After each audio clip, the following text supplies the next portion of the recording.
தன்னுடைய மகளை விட வயது கம்மி ஒரு கல்லூரி மாணவியை மூன்றாவது திருமணம் செய்த கவியரசர் கண்ணதாசன் என்ற ஒரு சுவாரஸ்யமான தகவலை பத்தி தான் இந்த பதிவில் நாம பார்க்க போறோம். வாங்க பதிவிற்குள் போகலாம். கவிஞர் கண்ணதாசன் உச்சத்தில் இருந்த காலகட்டத்தில் அவர் தனது கம்பெனிக்கு வந்து பாடல் எழுத வேண்டும் என்று கவிஞர் கண்ணதாசனின் வீட்டு வாசலில் பல கார்கள் நின்றிருந்த காலம் அது. தமிழ் சினிமாவில் பன்முக திறமையுடன் வலம் வந்த கவியரசர் கண்ணதாசன் முதலில் 2 திருமணங்கள் செய்துவிட்ட நிலையில் தனது மகளை விட வயதில் குறைந்த கல்லூரி மாணவி ஒருவரை மூன்றாவதாக திருமணம் செய்துள்ளார் என்பது பலரும் அறியாத ஒரு தகவல். அதாவது தமிழ் சினிமாவில் மனிதனின் அத்தனை உணர்ச்சிகளுக்கும் தனது பாடல்கள் மூலம் உயிர் கொடுத்தவர் கவிஞர் கண்ணதாசன். கவியரசு என்று அழைக்கப்படும் கண்ணதாசன் தமிழ் சினிமாவில் இயக்குனர், தயாரிப்பாளர், எழுத்தாளர், நடிகர் என பன்முக திறமை கொண்டவர். மெல்லிசை மன்னர் MS விஸ்வநாதனுடன் இணைந்து கவிஞர் கண்ணதாசன் எழுதிய அனைத்து பாடல்களும் இன்றும் ரசிகர்கள் மனதில் நல்ல வரவேற்பை பெற்று வருகிறது. அதே போல கவிஞர் கண்ணதாசன் உச்சத்தில் இருந்த காலகட்டத்தில் அவர் தனது கம்பெனிக்கு வந்து பாடல் எழுத வேண்டும் என்று கூறி பல கார்கள் வந்து நிற்கும் சூழலும் இருந்தது. தனது வாழ்நாளின் இறுதி வரை கவிஞர் கண்ணதாசன் திரைப்படங்களுக்கு பாடல் எழுதி வந்துள்ளார்.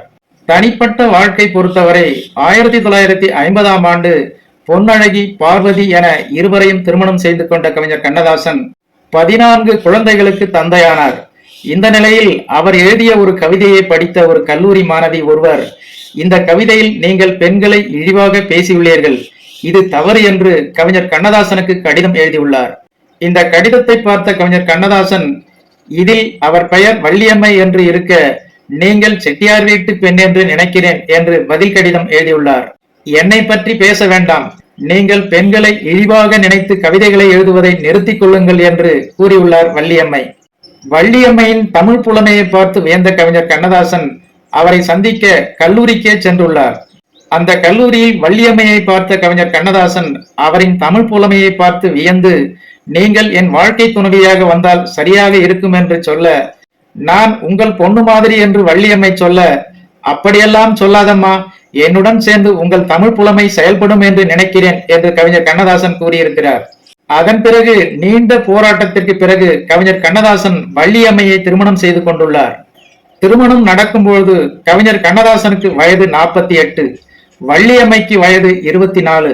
இருவருக்கும் இடையே 24 வயது வித்தியாசம் என்றாலும் இருவர் சம்மதத்துடன் இந்த திருமணம் நடந்துள்ளது. இவர்களுக்கு விசாலி கண்ணதாசன் என்று ஒரு மகள் இருக்கிறார்.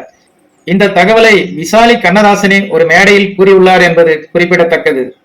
ஓகே ஃப்ரெண்ட்ஸ், இந்த ஒரு சுவாரஸ்யமான தகவல் உங்களுக்கு பிடித்திருக்கும் என நம்புகிறேன். நன்றி, வணக்கம்.